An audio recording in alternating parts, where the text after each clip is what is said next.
Hello everyone, this is me Kapil सिक्का। स्वागत है आपका स्टडी की एजुकेशन प्लेटफॉर्म में। मोस्ट इंपॉर्टेंट करंट अफेयर्स की सीरीज में आज हम करने जा रहे हैं अगले पॉलिटी के कुछ इंपॉर्टेंट करंट अफेयर्स। यहाँ पे लगभग हम पॉलिटी अब एंड कर देंगे। हम इसके बाद इकोनॉमी के कुछ 20 करंट अफेयर्स को उठाएंगे और देखेंगे एग्जैक्टली इस बार एग्जाम पॉइंट ऑफ व्यू से क्या क्या चीजें इंपॉर्टेंट है। जैसा कि मैंने प्रॉमिस किया है कि फैक्चुअल प्लस करंट में दोनों आपको यहाँ पे दूंगा। फैक्चुअल चीजें भी आपके साथ डिस्कस करता चलूंगा। पीडीएफ जो है आप मेरे टेलीग्राम चैनल से डाउनलोड कर सकते हैं। आप मुझे ट्विटर पे फॉलो कर सकते हैं। देखिए, सबसे पहले चर्चा करते हैं सब कैटेगराइजेशन की। न्यूज में था सब कैटेगराइजेशन, तो कभी भी पूछा जाए कि किसके कॉन्टेक्स्ट में न्यूज में था तो बताइएगा ओबीसी रिजर्वेशन के कॉन्टेक्स्ट में न्यूज में था। इशू बता देता हूं एग्जैक्टली है क्या। देखिए, 27% रिजर्वेशन आपको याद होगा इंदिरा साहनी जजमेंट से सुप्रीम कोर्ट ने इंप्लीमेंट किया था। ये मंडल कमीशन का इंप्लीमेंटेशन था। इसके बाद सरकार सुप्रीम कोर्ट ने कहा कि 27% ओबीसी रिजर्वेशन जो है वो वैलिड है। यानी 27% रिजर्वेशन होने के बाद 50% जो है अपर कैप लगा दी गई और रिजर्वेशन जो है इसी फोल्ड में मिला। अब ये 27% कौन सी कास्ट कैटेगरीज जो हैं, ओबीसी होंगी, अदर बैकवर्ड क्लासेस होंगी, इसके लिए जो पावर है वो स्टेट और सेंटर दोनों के पास है। सेंटर भी अपनी पावर्स के अकॉर्डिंग यहाँ पे एक लिस्ट में एन्यूमरेट कर सकता है प्रेसिडेंट के थ्रू, और सिमिलरली आप देखेंगे कि स्टेट भी अपनी लिस्ट में ओबीसी का एक एडिशन कर सकता है। इसको लेके कहा जाता है कि बहुत सारी कास्ट हैं जिनको बैकवर्ड क्लास का क्राइटेरिया मिल गया। इसमें बहुत सारी स्टेट गवर्नमेंट की हैं, बहुत सारे सेंट्रल गवर्नमेंट की हैं, लेकिन जो रिजर्वेशन का परसेंटेज है वो 27% ही रहा। तो इसको लेकर एक बड़ी क्राइसिस हो जाती है कि कुछ ओबीसी में भी ऐसी कास्ट हैं जो जो सो कॉल्ड ओबीसी में फॉरवर्ड हैं या फिर जिनके पास बेनिफिट्स मिल गए हैं। अब वो कास्ट ही रोटेशन में सारे बेनिफिट्स लेती रहती हैं। इनफैक्ट कई बार कहा जाता है कि जो यादव कम्युनिटी है वो ओबीसी में सबसे ज्यादा बेनिफिट लेती है और जो नॉन यादव ओबीसीज हैं वो इस रिजर्वेशन का बेनिफिट नहीं ले पाए। इसके लिए जब 2014 में नरेंद्र मोदी गवर्नमेंट जब आई थी तो उन्होंने प्रॉमिस किया था कि हम इस प्रॉब्लम को रिजॉल्व करेंगे, कोशिश करेंगे कि ये जो रिजर्वेशन है ये इक्विटी प्रिंसिपल पे हो। इनफैक्ट कास्ट के विद इन द कास्ट जो रिजर्वेशन है वो भी इस तरह से डिस्ट्रीब्यूट किया जाए कि एटलीस्ट हर कैटेगरी का, हर ओबीसी कास्ट को उसका बेनिफिट मिले। इसी के चलते सब कैटेगराइजेशन कमेटी बनाई गई थी जिसको जस्टिस जी रोहिणी कमीशन कहा जाता है। आइडिया बस यही था कि लगभग ये जो 2600 कास्ट हैं सेंट्रल लिस्ट में, लगभग टोटल ओवरऑल आप देखेंगे 4300 कास्ट हैं, तो ये जो टोटल कास्ट हैं इनको किस तरह से रिजर्वेशन दिया जाए जिससे कि इक्विटेबल डिस्ट्रीब्यूशन हो सके ओबीसीज में। अब जस्टिस जी रोहिणी कमीशन की रिपोर्ट देखिए अभी तक पेंडिंग है, रिपोर्ट आनी है। फाइनली ये कहा जा रहा है कि सब कैटेगराइजेशन को हम एटलीस्ट 4 कास्ट के डिवीजन पे कर सकते हैं। तब 12 वीक दिए गए थे। टाइम इन अगेन यहाँ पे आप देखेंगे ओबीसी इस कमीशन को एक्सटेंशन मिलता गया। इनफैक्ट मीनवाइल सेंटर ने जो है national commission for backward classes को कॉन्स्टिट्यूशनल स्टेटस दे दिया। अब पहले समझ लेते हैं कि कमीशन के टर्म्स ऑफ रेफरेंस क्या है। पहले 3 टर्म ऑफ रेफरेंस थे, बाद में एक और ऐड किया गया। सबसे पहले कहा गया कि इनइक्विटेबल डिस्ट्रीब्यूशन जो है रिजर्वेशन का बेनिफिट जो ओबीसी की कुछ कास्ट ले रही है, जो सेंट्रल लिस्ट की कास्ट है, वो बेनिफिट जो है सबको मिले। सब दूसरी बात है कि क्राइटेरिया और नॉर्म्स स्टैब्लिश किए जाएं कि किस तरह से सब कैटेगराइजेशन होगा। और तीसरी बात है आइडेंटिफाई किया जाए कि किस तरह से कौन सी कास्ट को किस सब कैटेगरी में रखना है। लेटर से कौन कौन सी कास्ट हैं यादव कम्युनिटी के अंडर आएंगी, जैसे कौन कौन सी कास्ट हैं other than non Yadav community के अंडर आएंगी। तो इस तरह से ये टर्म्स ऑफ रेफरेंस दिए गए। बाद में एक 4th टर्म ऑफ रेफरेंस भी ऐड किया गया 2020 में, जिसमें कहा कि सेंट्रल लिस्ट को पढ़ो ओबीसी की और रिकमेंड करो उनमें क्या कमियां हैं, क्या रिपीटिशंस हैं, क्या क्या एरर्स हैं। क्योंकि ये भी कहा गया है कि ओबीसी कैटेगरी के समय पे जो स्टेट्स ने ऐड किए हैं उसमें एरर्स भी बहुत सारे हैं। जैसे लेटर से कोई अग्रवाल कम्युनिटी से है, बिहार में उसको ओबीसी स्टेटस है, तो डबल जी वाले को नहीं है, सिंगल जी वाले को। तो इस तरह से बहुत सारे जो है इश्यूज हैं, इनकंसिस्टेंसीज हैं, इसको भी ठीक करने को कहा गया। जैसे कि मैंने आपसे कहा रिपोर्ट अभी भी अवेटेड है।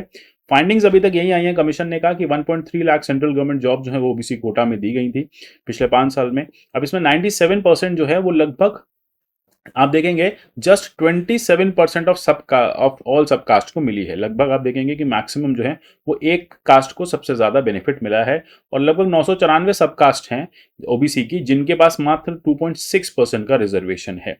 तो ये एक बड़ी बात है कि इस तरह से आप ये देख रहे हैं कि अधिकतर जॉब्स जो हैं वो एक ही सब कास्ट को या एक ही कैटेगरी ऑफ कास्ट को मिल गई हैं। तो इसी के चलते उन्होंने कहा है कि हम फाइनली इस बात को रिवैम्प करेंगे, हम कोशिश करेंगे कि किस तरह से हम इसका प्रॉपर इक्विटेबल मैनर में रिजर्वेशन का बेनिफिट दे सके। इनफैक्ट एनसीबीसी की रिपोर्ट भी आ गई है, उन्होंने भी इसी बात को दर्शाया है कि कैसे एक कास्ट ही डोमिनेट कर रही है रिजर्वेशन को ओबीसी में। अब अल्टीमेटली यहाँ पे ये कहा जा रहा है कि किस तरह से इसको ठीक किया जाए। तो देखिए रिपोर्ट में बार-बार कह रहा हूँ अवेटेड है।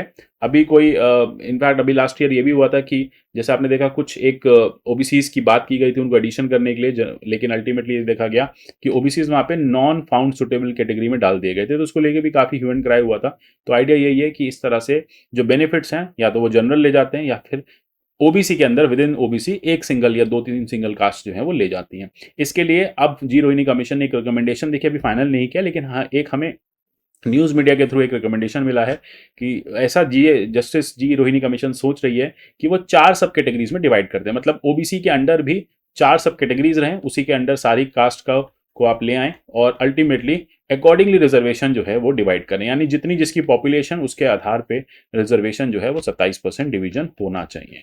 तो ये एक बड़ा रिफॉर्म है जो अवेटेड है।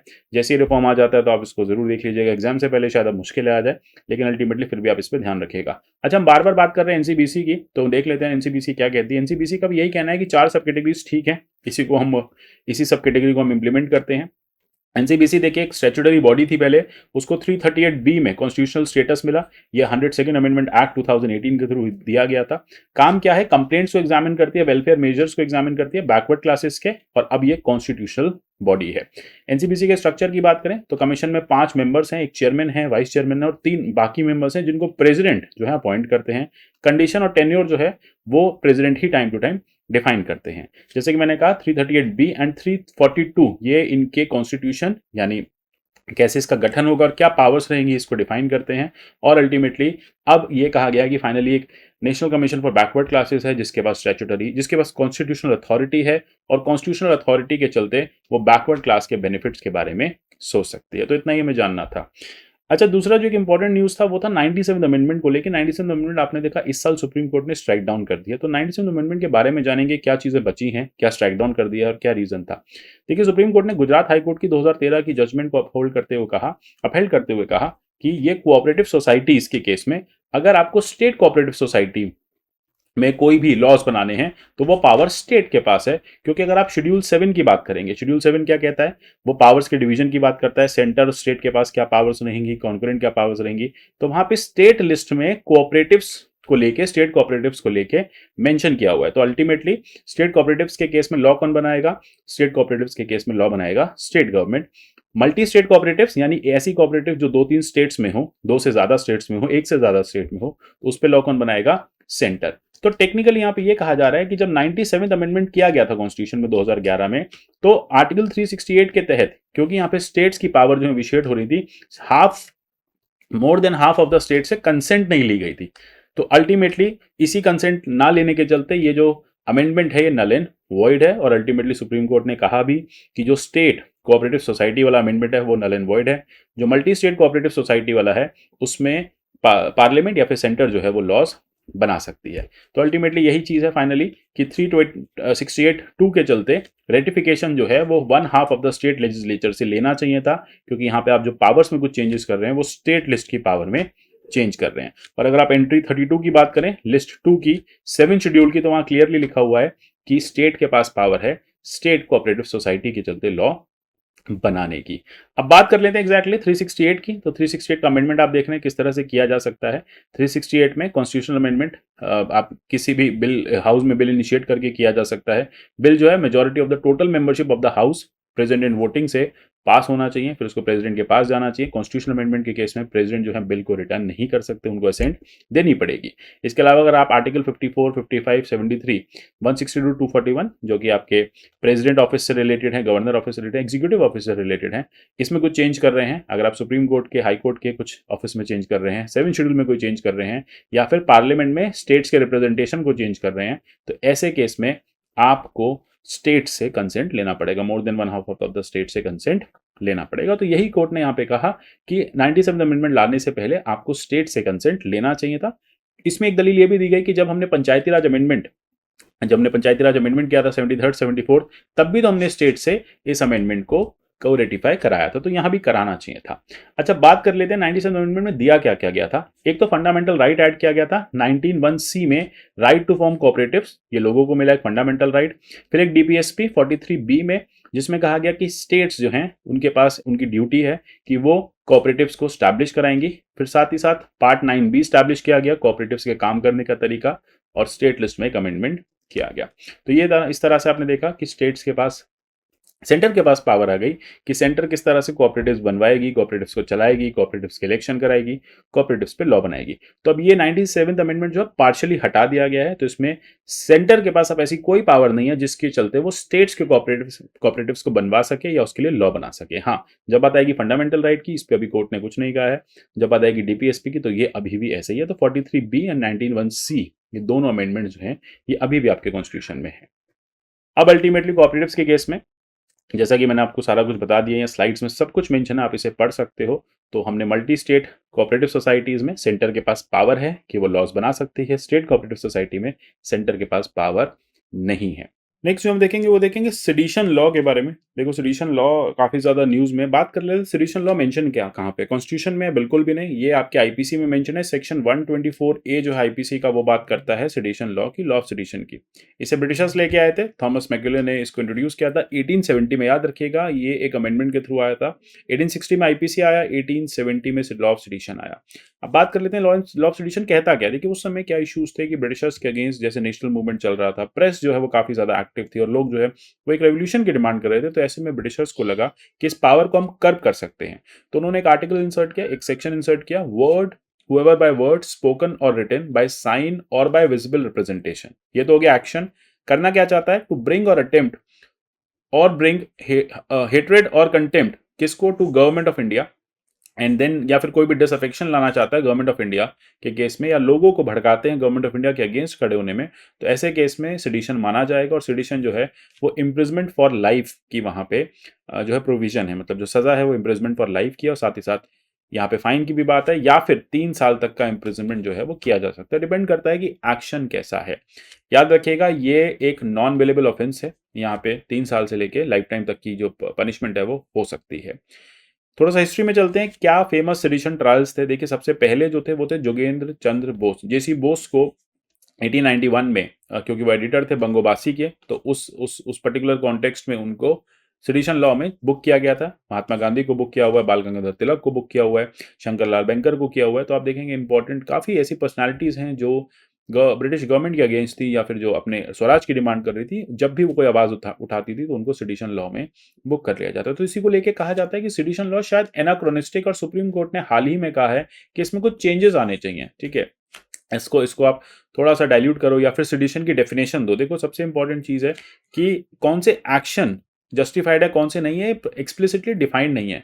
इसलिए कहा जाता है कि लॉ ऑफ सेडिशन का बहुत बार सरकार जो है मिसयूज कर लेती है। In fact Kedarnath Singh versus state of Bihar में सुप्रीम कोर्ट ने बहुत क्लैरिटी के साथ कह दिया था कि जो भी एक्शन है, अगर उस एक्शन से वायलेंस आती है, लेटर से मैंने कोई ऐसा एक्शन करने को बोला जो गवर्नमेंट के अगेंस्ट है, जो लोगों को डिसएंचेंट कर सकता है या गवर्नमेंट के अगेंस्ट खड़ा कर सकता है, लेकिन लोगों ने उस एक्शन को सुना नहीं, ठीक है, या उस पर कोई एक्शन लिया नहीं उन वर्ड्स पे, तो सेडिशन नहीं होगा। तो सिमिलरली केदारनाथ में भी कोर्ट ने यही कहा कि ऐसा कोई भी एक्शन जो इंसाइट ना करे किसी भी तरह की वायलेंस, जिसका कोई रिपरकशन ना हो, जिसका कोई रिजल्टेंट ना हो, कोई काउंटर रिएक्शन ना हो, उस केस में हम सेडिशन नहीं मानेंगे। साथ ही साथ P अलावी versus state of Kerala में भी सिमिलरली यही बात की गई थी कि मियरली पार्लियामेंट के बाहर खड़े होकर स्लोगन लगाना, सरकार को क्रिटिसाइज कर देने से सेडिशन नहीं होता है, जुडिशरी को क्रिटिसाइज कर देने से सेडिशन नहीं होता। Similarly Balwant Singh versus state of Punjab में कहा था कि अगर किसी ने खालिस्तान जिंदाबाद के नारे लगाए लेकिन उससे कोई फर्क नहीं पड़ा, लोग उसकी बात सुन ही नहीं रहे, लोग कह रहे हैं तो पागल है, कुछ भी बोलता है, या कोई रिएक्शन लोगों की तरफ से नहीं आया, तो ऐसे में आप उस पर्सन को सेडिशन में बुक नहीं कर सकते। इनफैक्ट ये कहा जाता है कि सेडिशन जो है वो फ्रीडम ऑफ स्पीच एंड और रीजनेबल रिस्ट्रिक्शन पे एक प्रॉब्लम क्रिएट करता है। एक तरफ आर्टिकल 19(1)(a) में फ्रीडम ऑफ स्पीच की बात करते हैं और दूसरी तरफ सेडिशन के थ्रू हम उसको कर्ब कर लेते हैं। अगर हम वर्ल्ड ओवर कंट्रीज की बात करें तो यूएसए में कुछ एक सेडिशन लॉ था, उसे रिपील कर दिया गया है। यूके में 2009 से उसको अबॉलिश कर लिया गया है। नाइजीरिया में है बट 1979 के बाद उसे यूज नहीं किया गया। मलेशिया में है, समय समय पर उसको यूज कर लिया जाता है, लेकिन वहां पे गारंटी जो है फ्रीडम ऑफ स्पीच को ज्यादा है। ऑस्ट्रेलिया ने 85 से यूज नहीं किया, न्यूजीलैंड ने 2007 से उसको अबॉलिश कर दिया है। इनफैक्ट भारत की भी बात करें तो केसेस तो काफी ज्यादा रजिस्टर होते हैं, लेकिन जो ट्रायल या फिर जो कन्विक्शंस आती हैं वो बहुत कम है। अब देखिए 35 केस रजिस्टर हुए, एक ही आदमी कन्विक्ट हो पाया। 51 केस रजिस्टर हुए, एक ही पर्सन कन्विक्ट हो पाया। तो इसी को चलते कोर्ट कह रहा है कि हमें कॉन्स्टिट्यूशनल वैलिडिटी को यहाँ पे देखना पड़ेगा। तो अगर आपसे क्वेश्चन पूछा जाए कि सेक्शन 124 या फिर सेडिशन लॉ जो है वो कौन से आर्टिकल के साथ इनकॉन्सिस्टेंट है, कौन से फंडामेंटल राइट के साथ, तो आर्टिकल 19(1)(a) के साथ इनकॉन्सिस्टेंट है, वो फ्रीडम ऑफ स्पीच के साथ हाईली इनकॉन्सिस्टेंट है। इनफैक्ट इंडिया ने इंटरनेशनल लॉ को बाउंड करती है इंडिया, और एक international covenant on civil and political rights को साइन किया हुआ है, जिसके चलते भारत की ड्यूटी है कि वो अपने सिटीजन्स को freedom of expression they. In fact आप देखेंगे पोस्ट कोलोनियल कंट्रीज या फिर जितनी भी post second world war countries हैं जहाँ डेमोक्रेसी स्टैब्लिश है, वहाँ पे सेडिशंस के जो लॉज हैं वो हटा दिए गए हैं, क्योंकि ये एक विक्टोरियन एरा लॉ है, काफ़ी पुराना है और एनाक्रोनिस्टिक है, जो आपके फंडामेंटल राइट्स को छीन लेता है। तो यही जानना था हमें। मिलेंगे आगे के इकोनॉमी के कुछ टॉपिक्स करेंगे, तब तक के लिए goodbye, take care and God bless you all.